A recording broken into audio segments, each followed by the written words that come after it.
Hello and welcome students to another lecture on marketing management. For today's lecture, our learning objective is to look at one of the very famous aspects of marketing and selling, which is the sales process. So let's straight up dive in. The sales process starts with pre-approach. Pre-approach basically means the it's a qualifying process of separating prospects from suspects. Further requires that the salesperson should possess detailed information regarding to the prospects in terms of existing products consumed, their scale of operation, product range, their buying size, frequency, budget, and the process. In short, obtain customer orientation. The sources of information for the purpose include company annual reports, other salespersons, other supplies to the prospects, census of manufacturers, professional journals, newspaper, and market intelligence. The availability of the above information in as much detail as possible will help the salesperson in ranking the prospect in terms of their priority to the company. Good salespeople use the above information in classifying the prospect in A, B, and C categories in terms of the immediacy of the attention to be given to them. The second step is approach. First impression counts. As such, this step needs to be carefully planned. This step has two distinct parts. One of meeting the customer with a positive set of mind, and the second is to set an impact on him. For the former, referrals or reliable person known to prospects, calling after fixing an appointment, use of door openers help. For the latter, the salesperson should equip himself with the key benefit to be emphasized, samples of new literature to be handed over, etc. The next step is the sales presentation. After the identification of prospects, it is necessary to make sales presentation. A salesman efforts to make sales. The salesperson should clearly plan his sales presentation. This is a very important decision. The kind of presentation should be set before the sales representative is sent for prospecting. And in the opposite situation, the customers come to salesperson in a retail store. For instance, planners have to make sure that prospects are brought together with salesperson when the sales presentation is made. The salesperson should note down the points which he may like to clarify or discuss, and he should have a clear concept so that customers may check the depth of knowledge of salesperson who should manipulate the situation in this favor. Sometimes the sales representative having few years of experience would understand the finer points of techno-commercial negotiations. The salesman may give an exaggeration of facts leading to customer distrust or at least suspecting the salesman's talk, thus postponing the purchase. Salesperson's personality and behavior can be serious cause of mental barrier between buyer or seller interaction. The buyer behavior is equally important in maintaining the equilibrium between buyers and sellers interaction. The salesman should take extra care to handle old buyers and ladies, and extra politeness always helps. The salespeople should carefully handle situations when customers start comparing with other brands or make unfavorable comments. The prepared sales presentation approach uses a memorized presentation that is not adapted to each individual customers. A prepared or canned presentation builds on the stimulus response model. The model says that a customer faced with a particular stimulus will give this desired response. That is, in the case, a yes answer to the salesperson prepared statement, which includes a request for an order.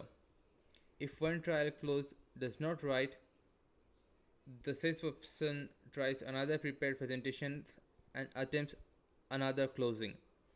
This goes on for some time until the seller has nothing to offer, and at this stage, the buyer either makes a purchase or leaves the counter.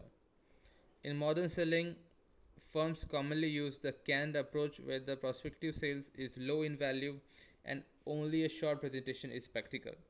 It is also sensible that salespersons are not very skilled. The company can control what they say and in what order. but the can presentation has the weakness to treat all potential customers alike. It may work for some and not for others, and the salespeople probably won't know why or how to learn from experience.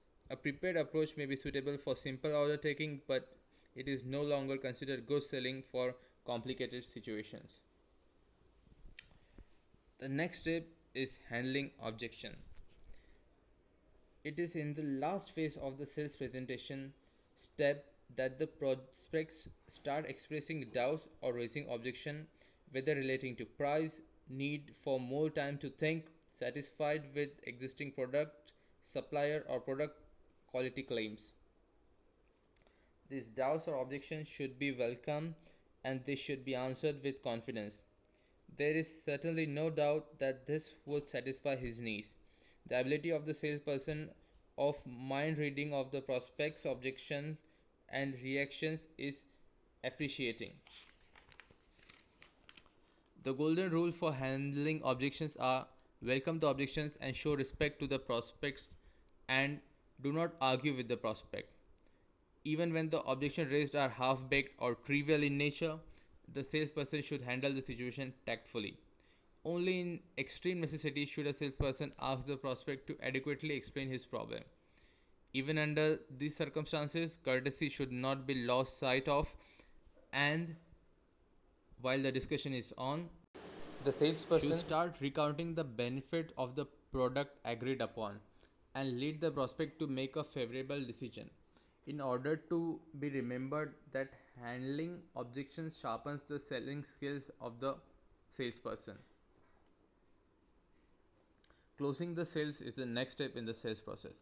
Closing is that aspect of the selling process in which the salesperson asks the prospect to buy the product. There is a critical point during each presentation where the salesperson should ask for the order. Regarding the location of the critical point, as the objections are being met, the salesperson should reduce the choice of options, summarize benefits of buying and the consequences of not buying, and if need be, make use of the big idea appeal of buying now at that moment. The salesperson should have the ability of catching the buying signals given by the prospect and should act on them fast. Some such signals are changing the sitting, standing position and moving closer to the product, reading instructions on the product, pursuing testimonials, showing hesitation in being able to afford, asking for another demonstration if applicable, checking the warranty or asking questions relating to warranty terms. These signals show that the time is ripe to start taking the order. Post follow up, post sale follow up.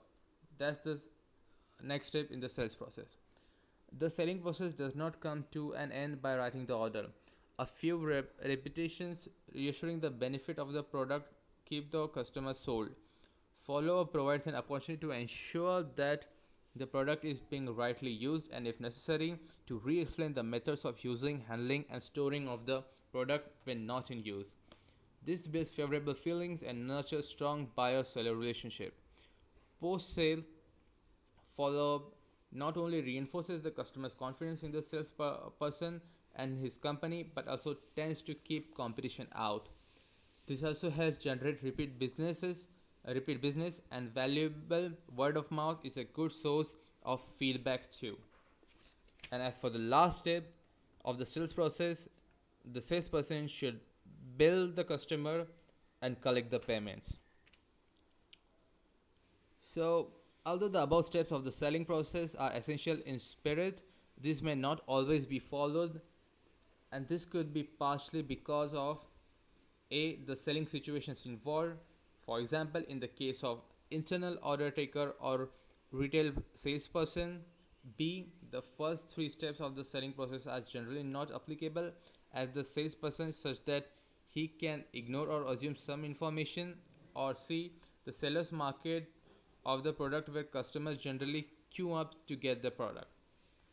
So, folks, that's all for today, and I hope you learned something of value about the sales process from today's lecture. I hope to see you again in the next lecture. Thank you. Happy learning.